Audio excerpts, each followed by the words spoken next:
ஆசீர்வாதத்தெல்லாம் பார்த்துட்டு ஆண்டவரே, பெரிய பெரிய பிளெஸிங் எல்லாம் கண் என்ன செஞ்சிருச்சு, பார்த்துருச்சுப்பா. அது என்ன ஒரு 10 நாளைக்கு சந்தோஷமா இருக்கு, ஒரு 3 மாசம் சந்தோஷமா இருக்கு. அதுக்கப்புறம் அதுல ஒண்ணு என்னன்னா இல்ல.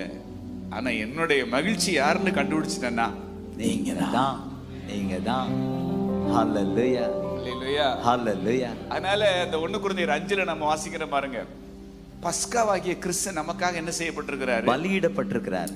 அதனால அவர்தான் நம்முடைய ஃபீஸ்ட். சொல்லுங்க, ஃபீஸ்ட். ஃபீஸ்ட். இந்த ஃபீஸ்ட நீங்க செலிப்ரேட் பண்ண முடியாம தடை பண்றது ஈஸ்ட். ஈஸ்ட், புளிச்ச மாவு. அல்லேலூயா, ஹல்லேலூயா, அல்லேலூயா. ஹல்லேலூயா. நீங்களும் நானும் அவர் ஆராதிக்கிற பிரீஸ்ட். Yes, amen. சொல்லுங்க, priest, priest, feast, feast, east. East. Feast feast ஏன் கொண்டாட முடியலன்னா, லிட்டில் ஈஸ்ட் உள்ள ஒரு